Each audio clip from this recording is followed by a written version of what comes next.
નમસ્કાર દર્શક મિત્રો. ધરતીનો છેડો એટલે ઘર, અને આપણે પણ જ્યારે ઘરે જઈએ ત્યારે હાશકારો અનુભવીએ, કારણ કે ઘરનું વાતાવરણ આપણું પોતાનું છે અને આપણું પરિચિત છે. એ જ રીતે એક બાળક પણ ઘરના વાતાવરણમાં જ હૂંફ અને સલામતીનો અનુભવ કરતું હોય છે, અને એ જ એની લાગણીઓ એના વિકાસમાં સહાયરૂપ બનતી હોય છે. તો આ વિષય પર વાત કરવા માટે આજે મારી સાથે ઉપસ્થિત છે ડૉક્ટર ઋતા એ પરમાર. ઋતાબેન, નમસ્તે. નમસ્તે હયાતીબેન. આજે આપનું હું હૃદયપૂર્વક સ્વાગત કરું છું. ઋતાબેનનો પરિચય બહુ નાનો નથી અને બહુ એમ કહેવાય ને કે આપણા માટે ખૂબ અગત્યનો છે, કારણ કે તેઓ ખુદ શિક્ષણ વિભાગમાં આસિસ્ટન્ટ પ્રોફેસર તરીકે કાર્યરત છે અને એમની યુનિવર્સિટી છે સરદાર પટેલ યુનિવર્સિટી. વલ્લભ વિદ્યાનગર ખાતે સ્થિત આ યુનિવર્સિટીમાં તેઓ આસિસ્ટન્ટ પ્રોફેસર તરીકે કામ કરી રહ્યા છે અને તેમનો બહોળો અનુભવ આજે આપણા માટે ખૂબ ઉપયોગી બની રહેશે. તો ઘરના વાતાવરણમાં શિશુનો વિકાસ કેવી રીતે થાય, એના માટે કયા કયા સહાયક પરિબળો હોય, એ વિશે આપણને ખૂબ અગત્યની માહિતી તેઓ આપવા આવી રહ્યા છે. અને આ કાર્યક્રમ ચિલ્ડ્રન્સ રિસર્ચ યુનિવર્સિટી દ્વારા બાયસેગના માધ્યમથી વંદે ગુજરાત ચેનલ નંબર 5 પરથી માણી રહ્યા છો. તો હવેનો સમય હું ઋતાબેનને જ આપું. ઋતાબેન. જી હયાતીબેન, આપ શરૂ કરો હવે. જી, થેન્ક યુ. નમસ્તે દર્શક મિત્રો, મજામાં છો ને? ચિલ્ડ્રન્સ રિસર્ચ યુનિવર્સિટી દ્વારા આજે શિશુ પરામર્શન કેન્દ્ર શરૂ કરવામાં આવ્યું છે, અને તે અંતર્ગત શિશુ વિકાસના સંદર્ભમાં ભિન્ન ભિન્ન વિષયો ઉપર માતા પિતાને માર્ગદર્શન આપવા માટે આજે કાર્ય ચિલ્ડ્રન્સ રિસર્ચ યુનિવર્સિટી દ્વારા થઈ રહ્યું છે. તે અંતર્ગત જ આજે આપણે વાત કરી રહ્યા છીએ. તો આજનો આપણો વિષય છે ઘરના વાતાવરણની શિશુના વિકાસમાં ભૂમિકા. તો આપણે જ્યારે ઘરનું વાતાવરણ એવું કહીએ છીએ ત્યારે આપણા મનમાં ખ્યાલ આવે કે આપણને આ વાતાવરણના સંસ્કાર છે એ કેવી રીતે પ્રાપ્ત થાય છે સૌથી પહેલાં તો. અને આજે આપણે જે આ ઘરના વાતાવરણની વાત કરીશું એ બાળકના જન્મ સમયથી લઈને 5 વર્ષ સુધી કેવા પ્રકારનું આમ તો આજીવન, કારણ કે પરિવારનું વાતાવરણ બદલતું નથી રહેતું, પણ વિશેષ કાળજી આપણે આ સમયગાળામાં કેવા પ્રકારની રાખવી જોઈએ અને એની શી અસર બાળકના વિકાસમાં થાય છે એને આપણે સમજીએ. તો મિત્રો, આપણે બધાને ખબર છે કે આપણી આસપાસની જે આ સૃષ્ટિ છે એનો અનુભવ આપણને આપણી 5 જ્ઞાનેન્દ્રિયોના માધ્યમથી થાય છે. પછી એ ઘરના વાતાવરણમાં પણ એ બધી જ અનુભૂતિ આપણે આ 5 જ્ઞાનેન્દ્રિયોના માધ્યમથી કરી શકીએ છીએ. અને એ જ્ઞાનેન્દ્રિયોને આપણે સામાન્ય અર્થમાં આંખ, કાન, નાક, જીભ અને ત્વચા એવું કહીએ છીએ. પણ આ તો માત્ર બહારના દરવાજા છે. ઇન્દ્રિયો તો સૂક્ષ્મ છે, અને ઇન્દ્રિયો છે એ આપણે અંદર રહેલી છે. અને એ ખરા અર્થમાં ઇન્દ્રિયો તો કઈ છે? ચક્ષુ ઇન્દ્રિય, શ્રવણેન્દ્રિય, ઘ્રાણેન્દ્રિય, સ્પર્શેન્દ્રિય અને રસનેન્દ્રિય અથવા તો સ્વાદેન્દ્રિય છે. તો જ્યારે આપણે ઘરના વાતાવરણની વાત કરીએ ત્યારે બાળકનું જ્યારે પ્રથમ આગમન થઈ રહ્યું છે આ ધરતી ઉપર આપણા પરિવારમાં, ત્યારે એનો પ્રથમ અનુભવ એ કેવા પ્રકારનો એનો પ્રથમ અનુભવ છે એ એટલો સુખી, આનંદદાયી બની રહે એ માટે આપણે શું કરવું જોઈએ એનું પણ આપણે જરા ચિંતન કરીશું. આજકાલ આપણે જોઈ રહ્યા છીએ કે બાળકનો જન્મ છે એ 99.99% એ હોસ્પિટલમાં થાય છે. અને હોસ્પિટલ એ કેવા વાતાવરણમાં હોય છે એ પણ આપણને ખબર છે. સિટીની મધ્યમાં હોય છે એકદમ, જ્યાં ખૂબ જ વાહનોની અવર જવર વગેરે થતી હોય છે. તો એવું કહેવાય છે મનોવૈજ્ઞાનિક રીતે કે આ 5 જ્ઞાનેન્દ્રિયોના માધ્યમથી જે અનુભવ થાય છે એમાં પ્રથમ જે આંખથી બાળક દર્શન કરે છે એ અનુભવ એને જીવનભર રહી જાય છે. એટલે માત્ર આંખથી દર્શન કરે એ જ અનુભવ નહીં, પણ આ 5 જ્ઞાનેન્દ્રિયોનો, એટલે કે આંખથી જે દર્શન, પ્રથમ વખત જે વસ્તુનું દર્શન કરે આ પૃથ્વી ઉપર આવતાની સાથે જ, પ્લસ જે ધ્વનિ એ પ્રથમ વખત સાંભળે છે, જે ગંધ એ પ્રથમ વખત લે છે, જે સ્પર્શની અનુભૂતિ એ પ્રથમ વખત કરે છે માતાના ગર્ભમાંથી બહાર આવ્યા બાદ, અને જે સ્વાદની અનુભૂતિ કરે છે એ જીવનભર એમને યાદ રહી જાય છે. પ્લસ એ પ્રથમ અનુભવ એના આગળના જીવનને શેપ કરવામાં પણ મહત્વની ભૂમિકા ભજવે છે. તો જન્મ વખતે આપણે બાળકને પ્રથમ દ્રશ્ય કયું બતાવવું છે, એ જ એટલે આપણું આ વાતાવરણ થયું. પ્રથમ દ્રશ્ય કયું બતાવવું છે એનું ચિંતન પણ આપણે કરવું જોઈએ. એટલે પ્રથમ રંગો છે એની સામે કયા પડે છે, એવા ભડકીલા, જેવું બાળક પ્રથમ વખત જ્યારે આંખ ખુલે છે એના જન્મ પછી, ત્યારે એની સામે કેવા રંગો આવે છે.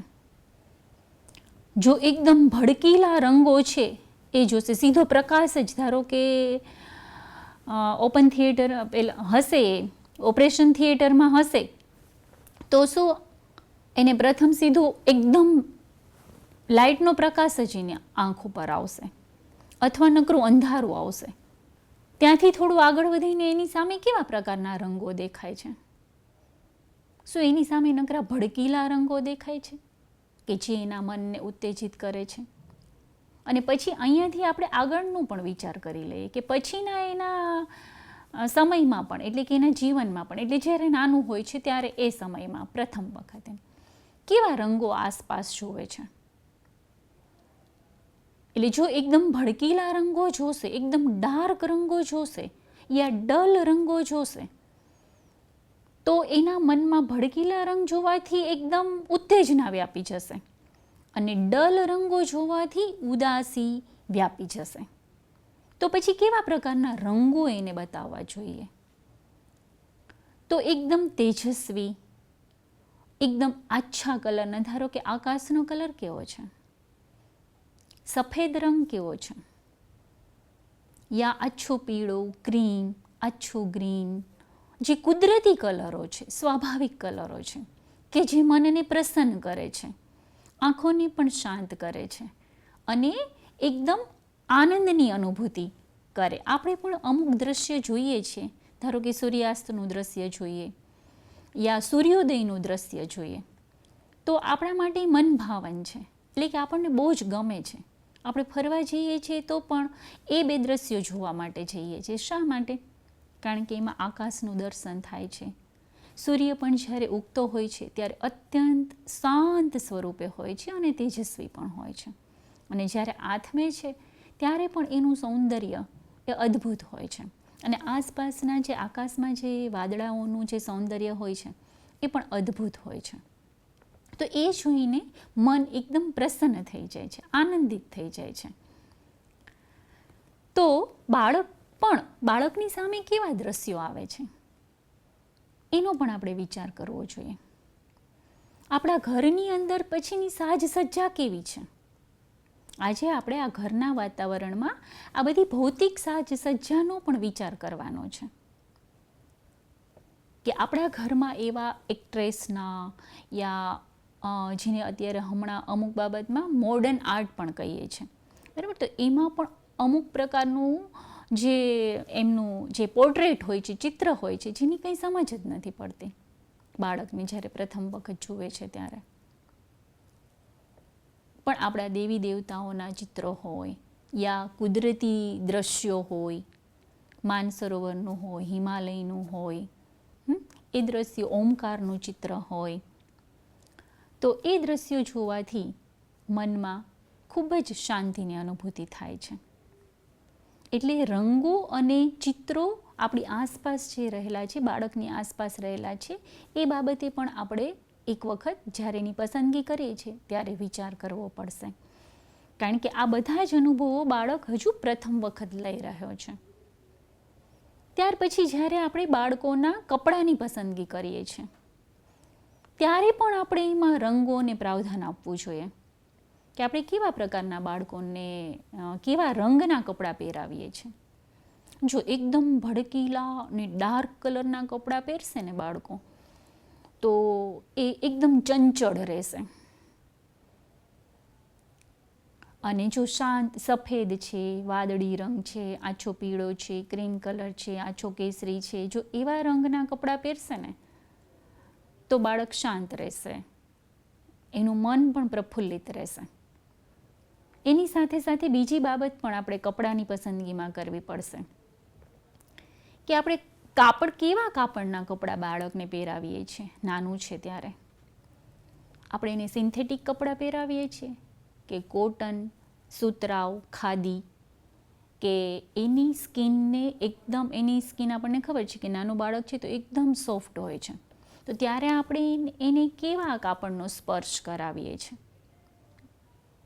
તો જો એને એકદમ સૂતી કાપડ યા એકદમ મુલાયમ કાપડ હોય, ખાદીનું કાપડ હોય એકદમ સોફ્ટ, એવા કાપડમાંથી બનાવેલા કપડાં એને પહેરાવીશું તો એ સુખની અનુભૂતિ કરશે, નહીં તો રડ્યા જ કરશે.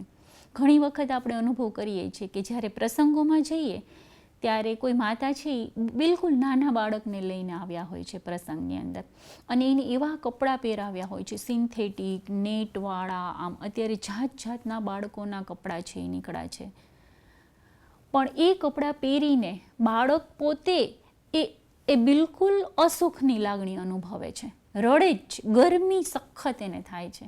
પણ આપણે આપણા બાળકને આ પ્રસંગને અનુરૂપ એમ કરીને વસ્ત્રો પહેરાવીને એમનો જરા વિચાર કર્યા વગર આપણે આવા કપડાની પસંદગી કરીએ છીએ ને બાળક દુઃખી થઈ જાય છે. જ્યારે આપણે ઘરે આવીને એને એ કપડામાંથી મુક્ત કરીએ છીએ ને અને સાવ એને સાદો ડ્રેસ પહેરાવીએ છીએ ને ત્યારે એકદમ આમ હળવા ફૂલની અનુભૂતિ કરે છે. તો આ બાબતે પણ આપણે વિચાર કરવો પડશે. બીજી પણ એક મહત્ત્વની બાબત છે કપડાની પસંદગીમાં. આજકાલ બજારોમાં મોટા ભાગે જે આ કિડ્સના કપડાં છે, બાળકોના કપડાં છે, એનું બજાર છે બહુ જ મોટું થઈ ગયું છે. લગભગ હું એવું કહી શકું કે 99% બાળકો છે એ રેડીમેડ કપડાં પહેરે છે. આજે બાળકોના કપડાં કોણ સીવડાવે છે? બધા જ કપડાં રેડીમેડ આપણે પહેરાવીએ છીએ બાળકોને. તો રેડીમેડ કપડાની પસંદગી કરીએ છીએ ત્યારે આપણે કેવા એના ઉપર જે ચિત્રો દોરેલા હોય છે એ કેવા ચિત્રોવાળા આપણે કપડાં પસંદ કરીએ છીએ ને એને પહેરાવીએ છીએ. તો કાર્ટૂનના ચિત્રો હોય છે, બરાબર, મિકી માઉસના ચિત્રો હોય છે, યા એના ઉપર જાતના અંગ્રેજીનું લખાણ લખેલું હોય છે કે જે ઘણી વખત તો ક્યારેક આપણે વાંચીએ ને તો એનો અર્થ એટલો બધો વિકૃત થતો હોય કે આપણે જ્યારે પસંદ કરીએ ત્યારે એ વસ્તુ જોતા જ નથી. અને મિકી માઉસના કે કૂતરા બિલાડાના એવા ચહેરાવાળા જ્યારે કપડાં પહેરાવે છે ને ત્યારે એની અસર પણ બાળકના મન ઉપર થાય છે અને એના જે લક્ષણો છે ને એ પણ બાળકમાં આવવાની સંભાવના હોય છે. પણ એની સામે ફોર એક્ઝામ્પલ આપણે એવું વિચારીએ કે આપણા શાળાની અંદર જ ધારો કે શિશુવાટિકાના બાળકો માટે સાંસ્કૃતિક કાર્યક્રમ છે અને એમાં આપણે વેશભૂષા રાખતા હોઈએ છીએ અને આપ સૌને પણ એનો અનુભવ હશે કે વેશભૂષામાં કોઈ છે શ્રીરામ બને છે, કોઈ કૃષ્ણ કનૈયો બને છે, કોઈ વીર હનુમાન બને છે, કોઈ એવા મહાપુરુષો સ્વામી વિવેકાનંદ છે કે ગાંધીજી છે, તો એવા મહાપુરુષોની વેશભૂષામાં જાય છે, રાણી લક્ષ્મીબાઈ બને છે, બરાબર. તો ત્યારે આપણે એને કેવો વેશ પહેરાવીએ છીએ તો કે જે તે મહાપુરુષને એ પ્રકારનો વેશ પહેરાવીએ છીએ. પછી એને ઘરેણાં પણ પહેરાવીએ છીએ અને એ દિવસે બાળકને અને આપણને એટલે કે પરિવારના લોકોને કેવી અનુભૂતિ થાય છે? એકદમ પ્રફુલ્લિત. બાળક પણ એકદમ પ્રફુલ્લિત હોય છે અને ઘરના લોકો પણ વારંવાર એને જોઈને આનંદ પામતા હોય છે, એનો ફોટો લેતા હોય છે, બરાબર, અને ખૂબ જ સરસ લાગે છે એવી ઘરના પ્રત્યેક લોકો અનુભૂતિ કરતા હોય છે. અને બાળક પણ એ આખો દિવસ દરમિયાન જાણે એવું જ થશે કે હું કનૈયો છું, હું શ્રી રામ ભગવાન છું, યા મારામાં વીર હનુમાન જેવી તાકાત છે. યા સુભાષચંદ્ર બોઝ બનશે તો એટલું શૌર્ય પરાક્રમ એટલી હિંમત એનામાં હશે. એટલે આપણે જોઈએ કે જો એક દિવસ માટે આપણે એને કોઈ આવી વેશભૂષામાં રાખીએ છીએ અને એના કપડો પહેરાવીએ છીએ તો એ દિવસ છે એ એને કેટલો યાદગાર રહી જાય છે.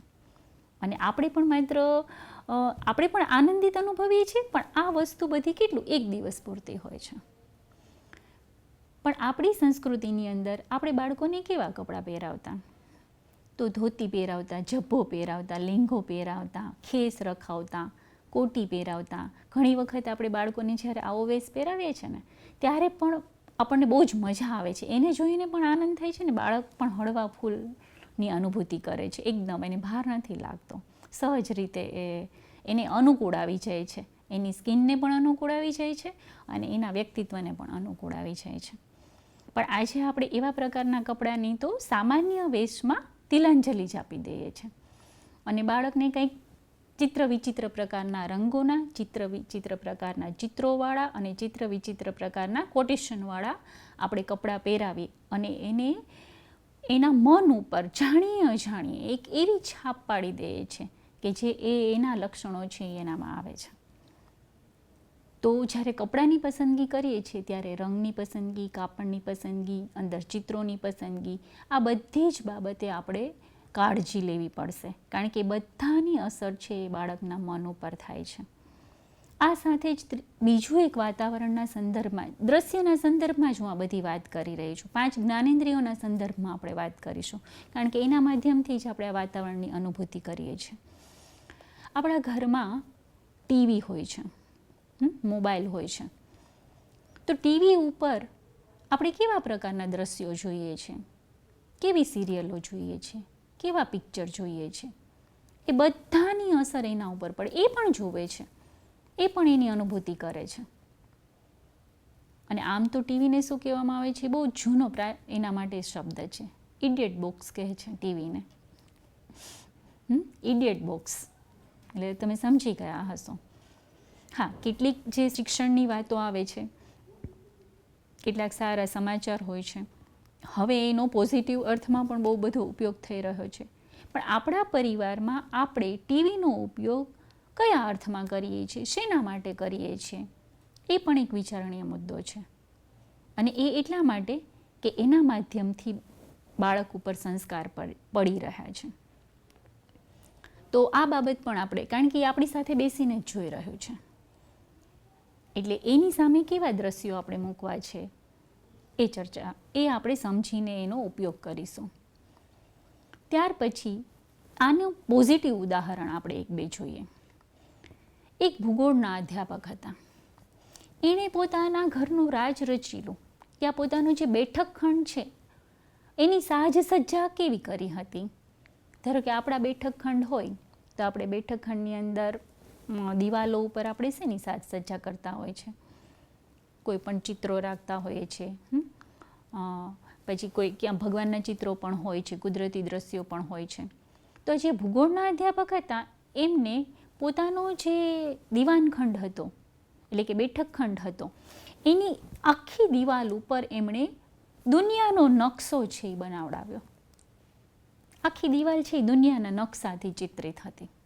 એટલે પછી એ બેઠક ખંડમાં બહારથી કોઈ આવનારા લોકો હોય કે પરિવારના લોકો હોય કે બાળક હોય, એ બધાની આમ શું કહે પલ પલ નજર છે એ દિવાલ પર પડતી હતી.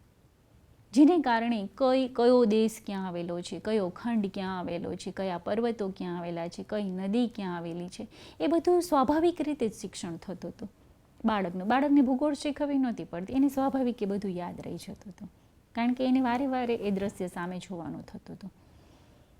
એવી જ રીતે એક એન્જિનિયર છે. એ એન્જિનિયરે પોતે તો એન્જિનિયર હતા, પણ એ સંગીતના બહુ જ શોખીન હતા અને પોતે સંગીતકાર તરીકેની પણ પોતે પ્રતિભા વિકસાવી હતી.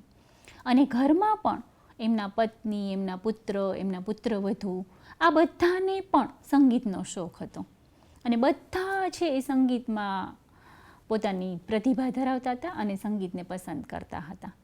તો સ્વાભાવિક રીતે જ એના ઘરમાં બાળક આવે છે તો એ આ શાસ્ત્રીય સંગીત, સુમધુર સંગીત, એના જે વાદ્યો હોય છે એનાથી પરિચિત થાય છે. એનાથી એના મન ઉપર, એની લાગણીઓ ઉપર, આ બધા ઉપર એકદમ પોઝિટિવ અસર થાય છે. તો ઘરમાં વાતાવરણ કેવા પ્રકારનું રાખવું, જેનાથી બાળકની જે દર્શનેન્દ્રિય છે એનાથી એવા દ્રશ્યો એના મનમાં આવે કે જેથી કરીને એ એના માનસિક વિકાસ છે ખૂબ સારી રીતે કરી શકે. એવી જ રીતે બીજી અનુભૂતિ છે એ શ્રવણેન્દ્રિયની છે, કે શ્રવણ દ્વારા કેવા એ સંસ્કારો ગ્રહણ કરે છે અને આપણે એ કેવું વાતાવરણ છે એ ઘરમાં ઉત્પન્ન કરવું જોઈએ. તો આપણા ઘરનું વાતાવરણ છે એ કર્કશ છે, કકડાટ થાય છે, કે સુમધુર છે, સંવાદિતા છે, પ્રેમ છે, કેવા શબ્દો છે એ બાળકના મન ઉપર પડે છે. જ્યારે આપણે સંગીત સાંભળીએ છીએ ત્યારે પણ એ સંગીત છે એ વેસ્ટર્ન સંગીત છે એ આપણા ઘરમાં વાગે છે, કે કોઈ ભજન, ધૂન, કે એવા ભક્તિ ગીતો, રાષ્ટ્રગીતો. બાળક જ્યારે સૂવે છે ત્યારે આપણે ત્યાં આપણી સંસ્કૃતિની અંદર સૂતી વખતે હાલરડાની પ્રાવધાન છે અને સવારે જાગે છે ત્યારે પ્રભાતિયા વાગતા હોય છે. તો એની પણ બાળકના મન ઉપર છે ખૂબ સુંદર અસર પડતી હોય છે અને એના અનેક ઉદાહરણો છે આપણી સંસ્કૃતિમાં જોવા મળે છે.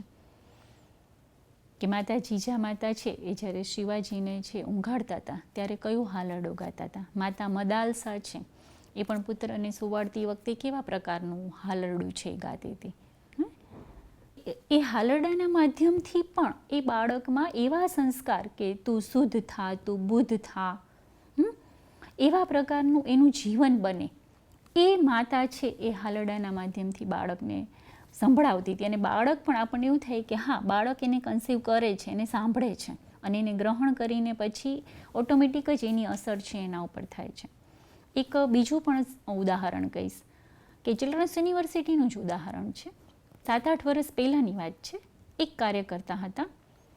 એ કાર્યકર્તાની પત્ની છે એ ગર્ભવતી બની અને ગર્ભવતી બન્યા પછી એણે રોજ વંદે માતરમનું ગાન સાંભળ્યું ડેઈલી.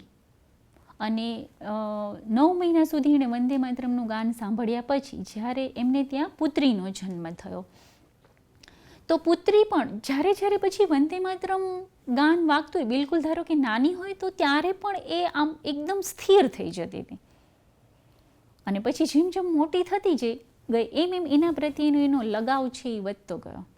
3 ઇડિયટ પિક્ચરમાં પણ આપણે આ વસ્તુને જોઈએ, જોઈ. એટલે શ્રવણેન્દ્રિયના માધ્યમથી પણ એ કેવા પ્રકારનો ધ્વનિ છે એ સાંભળે છે, એની પણ એના અસર છે એના મન ઉપર, એના વિકાસ ઉપર ખૂબ થાય છે. તો આપણે આપણા ઘરમાં કેવા પ્રકારનું વાતાવરણનું સર્જન કરવું, આસપાસ કેવા પ્રકારના વાતાવરણનું સર્જન કરવું કે જેથી બાળકમાં આ સંસ્કાર પણ, શ્રવણેન્દ્રિયના સંસ્કાર, એનું વાતાવરણ છે એ શ્રેષ્ઠ રીતે એને વિકાસ કરનારું બની રહે. આ ઉપરાંત તમે પોતે પણ અનુભવ કર્યું હશે કે એવા સંશોધકોએ પ્રયોગ પણ કર્યા છે. માત્ર સંગીતની અસર માનવી ઉપર જ થાય છે એવું નથી, વનસ્પતિ ઉપર પણ થાય છે. સંશોધકોએ પ્રયોગ કરેલા છે કે એક છોડને સરસ મજાનું સુગમ સંગીત સંભળાવે છે અને એક છોડને, કુંબળો છોડ છે એકદમ, અને એને વેસ્ટર્ન મ્યુઝિક સંભળાવે છે. અને થોડાક દિવસ પછી, મહિનો દિવસ પછી બંને છોડનું અવલોકન કરે છે. તો જેણે શાસ્ત્રીય સંગીત સાંભળ્યું છે એ એકદમ આમ ખીલો હતો, એનો વિકાસ છે એકદમ સરસ રીતે આમ હતો. અને જેમણે વેસ્ટર્ન મ્યુઝિક જે છોડને સંભળાવવામાં આવ્યું હતું એ આમ એકદમ શું કહેવાય, ધીમે ધીમે મૂરઝાઈ જતો હતો. એનો વિકાસ પહેલાંના કમ્પેરિઝનમાં એટલો પાંગરો નહોતો.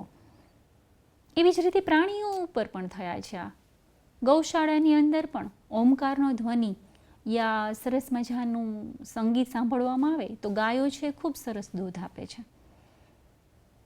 એટલે આપણા ઘરની અંદર પણ ઓમકારનો ગુંજારો થાય છે. ગાયત્રી મંત્રનું સવારમાં પોરમાં એ મંત્ર છે એનું ગાન કે ટેપ ઉપર વગાડીએ છીએ, કે બીજા કોઈ ભજન, ધૂન, કીર્તન વગેરે સાંભળીએ છીએ, કે પછી ફિલ્મી સોંગ છે મોટેથી ગાઈએ છીએ કે સંભળાવીએ છીએ. તો આ એક બહુ જ મહત્ત્વનું આપણા ઘરનું વાતાવરણ છે કે જેની અસર આપણા બાળક ઉપર થાય છે અને લાંબા ગાળે પછી એનું મન છે એ હંમેશા ઉત્તેજિત, ચંચળ, અસ્થિર, એકાગ્રતાપૂર્વક કશું નથી અધ્યયન કરી શકતો કે નથી કોઈ પણ કાર્ય કરી શકતો. વારે વારે એ સ્થિર બેસવું હોય તો પણ એ 5 મિનિટ પલાઠી વાળીને સ્થિર છે એ બેસી શકે એવું બનતું નથી. તો આ બધાનું ક્યાંક ને ક્યાંક કારણ એવું છે કે આપણા ઘરનું વાતાવરણ છે એ આ પ્રકારનું છે કે જે એની એકાગ્રતાનો ભંગ કરે છે, એની શાંતિનો ભંગ કરે છે અને એની પ્રસન્નતાનો ભંગ કરે છે. તો આ બાબતે પણ આપણે ધ્યાનમાં રાખવું પડશે. પછી ગંધ આપણી ઘ્રાણેન્દ્રિય છે, જેના માધ્યમથી આપણને ગંધની અનુભૂતિ થાય છે. તો આપણા ઘરમાં કેવું વાતાવરણ આપણે રાખવું જોઈએ? તો આપણા ઘરની અંદર સ્વચ્છ વાતાવરણ છે, પવિત્ર વાતાવરણ છે, સુગંધિત વાતાવરણ છે. આપણે ધૂપ વગેરે કરતા હોઈએ છીએ. પહેલાંના જમાનામાં તો તમને ખબર છે કે પ્રત્યેક ઘરની અંદર સવારના પોરમાં યજ્ઞ થતો હતો અને એ યજ્ઞની અંદર જે દ્રવ્ય છે એ હોમવામાં આવતું હતું એ આખા ઘરના વાતાવરણને પવિત્ર કરતું હતું અને આખા ઘરના વાતાવરણમાં કદાચ સૂક્ષ્મ બેક્ટેરિયા વગેરે જીવજીવાણુ હોય તો એનો પણ એ નાશ કરતો હતો.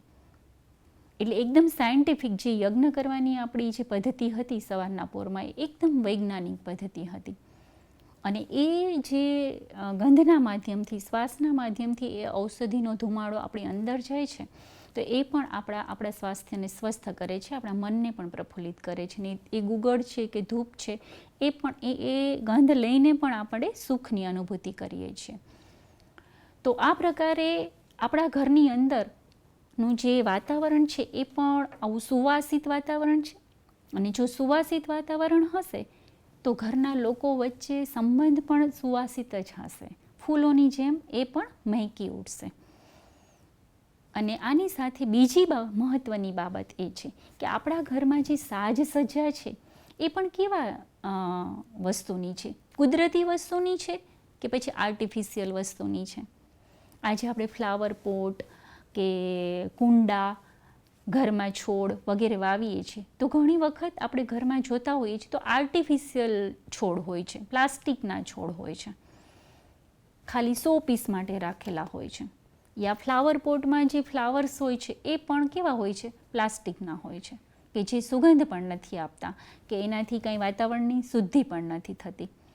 તો આપણા ઘરમાં જ્યારે આપણે આવા પ્રકારનું વાતાવરણ નિર્માણ, તો કુદરતી ફૂલો, અને આપણે ત્યાં આપણી સંસ્કૃતિમાં આ વસ્તુ પ્રાચીન સમયથી છે. જો તમે જોયું હશે કે કોઈ પણ માંગલિક પ્રસંગ હોય કે કોઈ શોકનો પ્રસંગ હોય, ફૂલો તો આપણે ત્યાં હરેક પ્રસંગમાં આવે જ છે.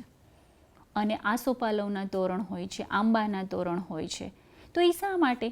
તો જ્યારે બહુ બધા લોકો છે એ ભેગા થાય, કારણ કે પ્રસંગ હોય એટલે બહુ બધા લોકો ભેગા થવાના જ છે, ત્યારે ઓક્સિજનની જરૂર છે એ સૌથી વધારે પડતી હોય. એટલે આંબાનું તોરણ છે, આંબાના પાન છે 24 કલાક સુધી ઓક્સિજન આપે છે અને આસોપાલવના પાન પણ 24 કલાક સુધી ઓક્સિજન આપે છે, જે આપણા ઋષિમુનિઓને ખબર હતી. એટલે અન્ય વૃક્ષના પાંદડા કેમ નહીં અને માત્ર આંબાના અને આસોપાલવના પાંદડાનું જ કેમ તોરણ આપણે બનાવીએ છીએ? અને એ જ્યારે આવા માંગલિક કે શોકના પ્રસંગ હોય ત્યારે, એ એટલા માટે સાયન્ટિફિકલી કે બહુ જ બધા માણસો જ્યારે એકત્ર થવાના હોય ત્યારે ઓક્સિજનની ત્યાં વધારે જરૂર પડતી હોય અને એની સુવાસ છે એ આપણને પ્રફુલ્લિત પણ કરે છે. સાથે જ આ ફૂલોની વાત કરી છે તો ફૂલો પણ આપણા મનને પ્રસન્ન કરે છે. એટલે ઘરમાં આપણે દેવી દેવતાઓને પણ રોજ પૂજામાં ફૂલો ચડાવીએ છીએ. શા માટે? કારણ કે દેવી દેવતાઓને પણ કેવી મધુર સુગંધ લેવી ગમતી હોય છે, અથવા એને તો ઘરના લોકો પણ મધુર સુગંધ જ ઈચ્છે છે. તો આર્ટિફિશિયલ જે ફૂલો છે અથવા એ જે રાજ રચેલું છે, એ જે સાજ સજ્જા છે, એને આપણે દૂર કરીને ખરેખર સાચા અર્થમાં જે આપણને પ્રફુલ્લિત કરે છે, બાળકને પણ પ્રફુલ્લિત કરે છે, તો એવા પ્રકારની સાજ સજ્જા છે એ આપણે આપણા ઘરમાં જે કરવી જોઈએ. તો આ સંદર્ભમાં પણ આપણે ધ્યાન રાખવું જોઈએ. બીજી વસ્તુ છે બાળકની દિનચર્યા. બાળકની દિનચર્યા પણ એટલે કે આપણા ઘરનું વાતાવરણ જ એ પ્રકારનું હોય કે સવારમાં બધા વહેલા ઉઠી જતા હોય અને આપણે તમે માતા પિતા તરીકે એ પણ માર્ક કર્યો હશે કે જો બાળક નાનું હશે ને તો બહુ જ વહેલું ઉઠી જતું હશે, લગભગ 4:30-5 વાગ્યાની આસપાસ તો બાળક ઉઠી જ જાય છે અને એ સમયે એને રમવું હોય છે. એટલે એ જે સમય છે ને એ બ્રાહ્મ મુહૂર્તનો સમય છે. અને બાળક નેચરલી જ્યારે બહુ જ નાનું હોય છે ત્યારે એ બ્રાહ્મ મુહૂર્તમાં જ ઉઠતું હોય છે. પણ આપણે શું કરીએ છીએ, આપણને બ્રાહ્મ મુહૂર્તમાં ઉઠવાની ટેવ નથી. એટલા માટે આપણે શું કરીએ, બાળકને પણ સુવાડી દઈએ. બાળક આમ કિલકિલાટ કરો, એને રમવું હોય, વાતો કરવી હોય આમ, પણ આપણને સૂવું હોય એટલે આપણે પણ એમને શું કરીએ, સૂઈ જાજો, અંધારું છે, અંધારું છે, સૂઈ જાજો, વાર છે, એમ કરીને એમને હાથ ફેરવીને ફરી પાછા સુવાડી દેતા હોય છે અને આપણે પણ સૂઈ જતા હોય છે. પણ ખરેખર બ્રાહ્મ મુહૂર્તમાં ઉઠવાથી શું શું ફાયદા થાય એ આપણને બધાને ખબર જ છે. પણ આ ટેવ છે એ બાળકમાં જે છે જ કે જેને આપણે પોષિત કરવાની છે, બરાબર, એની બદલે આપણે આ જે ટેવ એનામાં છે પણ એને શું કરી દઈએ છીએ, ખતમ કરીને પછી જ્યારે મોટો થાય છે ત્યારે ફરી પાછા આપણે ઈચ્છીએ જ છીએ કે વહેલા ઉઠે, પણ ત્યારે સંભવ જ નથી એના માટે વહેલું ઉઠવું. જે એનામાં કુદરતી રીતે વહેલું ઉઠવાનો જે આ ગુણ હતો એને આપણે શું કરી દીધું, ધીમે ધીમે ખતમ કરી દીધું. તો દિનચર્યાના સંદર્ભે અને જો બ્રાહ્મ મુહૂર્તમાં ઉઠવાથી ધીમે ધીમે પછી એનામાં આ ટેવ પડી જશે, પછી જ્યારે અધ્યયનનો શ્રેષ્ઠ સમય આપણા માટે એ બ્રાહ્મ મુહૂર્ત છે. પછી ચાહે એમાં કંઠસ્થીકરણના કોઈ કાર્યો કરવાના હોય તો એ પણ આ બ્રાહ્મ મુહૂર્તમાં શ્રેષ્ઠ છે. કે કોઈ અધ્યયન કરવાનું હોય, યોગાભ્યાસ કરવાનો હોય, ધ્યાન કરવાનું હોય, શાસ્ત્રોનું વાંચન કરવાનું હોય, તો એ બધા માટે આ સમય શ્રેષ્ઠ છે.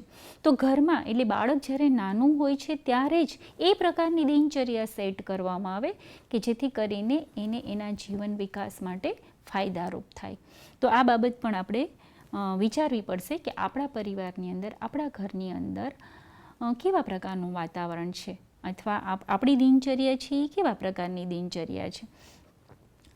આ સાથે જ આપણે જોયું હશે કે આવું બધું કેમ, ધારો કે બ્રાહ્મ મુહૂર્તમાં ઉઠવાનું કેમ, અથવા આવા કુદરતી સાજ સજ્જા કેમ, પવિત્ર વાતાવરણ કેમ રાખવાનું.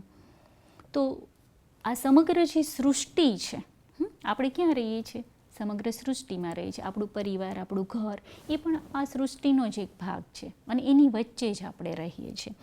એટલે આ સૃષ્ટિ, પ્રકૃતિ અને વ્યક્તિત્વ આપણું, આ ત્રણેયનું તાલમેલ છે અને ત્રણેયનું સમાયોજન થવું જોઈએ. એટલે કે ત્રણેય એક માળાના મણકા છે, એ ત્રણેયનું એક સાથે તાલમેલ થવો જોઈએ. આપણને ખબર છે કે આ સૃષ્ટિ છે એ સૃષ્ટિ પણ અત્યારે જે આપણે આ સૃષ્ટિ જોઈ રહ્યા છીએ એને બગાડવામાં પણ આપણો જ ફાળો છે. પહેલાં આવું નહોતું. પહેલાં જે ઋતુચક્ર છે એ પરફેક્ટ હતું. ચોમાસાના જે 4 માસ હોય એ દરમિયાન જ વરસાદ વરસતો હતો. ગરમીના જે 4 માસ હોય એ દરમિયાન જ પુષ્કળ ગરમી પડે અને શિયાળાનો જે સમય હોય એમાં જ ઠંડી લાગે. અને એ સિવાયના પણ જે કંઈ વનસ્પતિ હતી તો એ બધું પણ એ ઋતુચક્રને આધીન હતું. પણ હવે એમાં પણ આપણે શું કર્યું, પરીક્ષણો કરીને અને જાત જાતના પ્રયોગો કરીને એ સૃષ્ટિચક્ર છે એને પણ આપણે ધીમે ધીમે શું કરી રહ્યા છીએ, એને બગાડી રહ્યા છીએ. જેને કારણે આજે આપણે ઘણી બધી અનુભવ કરી રહ્યા છીએ કે આ બધું જે સૃષ્ટિનું ચક્ર છે એ ખોરવાઈ ગયું છે. એટલે કમોસમી વરસાદ થાય, કમોસમી બાકીના બધા જે શાકભાજી છે, ફ્રૂટ છે એ પણ આપણે બધું પરીક્ષણો કરીને ઉગાડી રહ્યા છીએ. તો આ બધી જ બાબતો એ જ્યારે સૃષ્ટિ, પ્રકૃતિ અને વ્યક્તિત્વ આ ત્રણેયનું જ્યારે તાલમેલ હોય ત્યારે બાળકનો અને વ્યક્તિનો વિકાસ છે એ શ્રેષ્ઠ રીતે સંભવે છે. તો આને ધ્યાનમાં રાખીને આપણે આપણા બાળકને ઋતુ અનુસાર, એટલે વાતાવરણની અંદર ઋતુ અનુસાર કપડાં, ઋતુ અનુસાર ભોજન, ઋતુ અનુસાર ક્રિયાકલાપ, યા દિનચર્યા જે આખા 24 કલાક જે છે એમાં પણ સમય અનુસાર, ધારો કે બપોરે જમ્યા પછી ક્યારેય અધ્યયન ન હોય, ત્યારે કૌશલ્યના કાર્યો હોય, કારીગીરીના કાર્યો હોય અને વહેલી સવારમાં અધ્યયનના કાર્યો હોય, કંઠસ્થીકરણના કાર્યો હોય. તો એ શા માટે? કારણ કે આપણે વ્યક્તિત્વ અને પ્રકૃતિ આ બંનેનું તાલમેલ સાધવાનું છે. તો આ રીતે વાતાવરણમાં આપણે આ બધી જ બાબતોનો વિચાર કરવો પડશે. એટલે સૌથી પહેલાં આજે મેં અત્યાર સુધીની જે બધી જ ચર્ચા કરી ભૌતિક વાતાવરણના સંદર્ભમાં કરી, કારણ કે એના માધ્યમથી બાળક એટલે વાતાવરણના જે સંસ્કાર છે એ પણ બહુ જ મહત્ત્વપૂર્ણ સંસ્કાર છે. અને આપણે એમ કહીએ છીએ ને કે જેવો સંગ તેવો રંગ, એટલે ઘરના માધ્યમથી યા આડોશ પાડોશના માધ્યમથી જેવો એને સંગ, જેવો અનુભવ એને થશે એવું એનું વ્યક્તિત્વ બનશે. એટલે આમ એવું 3 પ્રકારના સંસ્કાર હોય છે. એક પૂર્વજન્મના સંસ્કાર, એક આનુવંશિક સંસ્કાર અને એક વાતાવરણના સંસ્કાર. અને આનુવંશિક સંસ્કાર અને પૂર્વજન્મના સંસ્કાર તો છે જ મહત્ત્વના, પણ વાતાવરણના સંસ્કાર એ પણ બહુ જ મહત્ત્વના છે. એટલે જન્મ પછીથી લઈને એમની આસપાસનું જે વાતાવરણ છે એ કેવા પ્રકારનું છે એનો આપણે, અને એ વાતાવરણનું નિર્માણ કરનારા કોણ છીએ? તો આપણે જ છીએ, બાળક નથી. તો આપણે આપણા ઘરનું વાતાવરણ છે એ કેવું નિર્માણ કરવું. સાથે સાથે જેમ મેં હયાતીબેને પણ વાત કરી કે આ મેં વાત કરી ભૌતિક વાતાવરણની વાત કરી, પણ એની સાથે સાથે આપણે આપણા ઘરનું વાતાવરણ છે એ સંવાદિતાપૂર્ણ પણ એટલું જ બનાવવું પડશે. પ્રેમ, હૂંફ, વિશ્વાસ, સલામતી, સુરક્ષા, આ બધું જ પણ ઘરના લોકોની વચ્ચે આપણો વ્યવહાર છે એવો કરવો પડશે કે જેથી કરીને બાળક છે એનો વિકાસ છે એ સારી રીતે થઈ શકે. તો આપણે આપણા બાળકને ધ્યાનમાં રાખીને આપણા ઘરનું વાતાવરણ ભૌતિક અને માનસિક, આધ્યાત્મિક આ બધા જ પ્રકારે એવા પ્રકારનું નિર્માણ કરીએ કે જેથી એનો શ્રેષ્ઠ વિકાસ થાય અને એ દિશામાં એ આગળ વધે. તો આ સંદર્ભમાં આજે ઘરના વાતાવરણ વિશે આપની સામે વાત કરવાની તક મળી છે ચિલ્ડ્રન્સ યુનિવર્સિટીના માધ્યમથી. તો એ બદલ હું ચિલ્ડ્રન્સ યુનિવર્સિટીનો પણ ખૂબ આભાર માનું છું.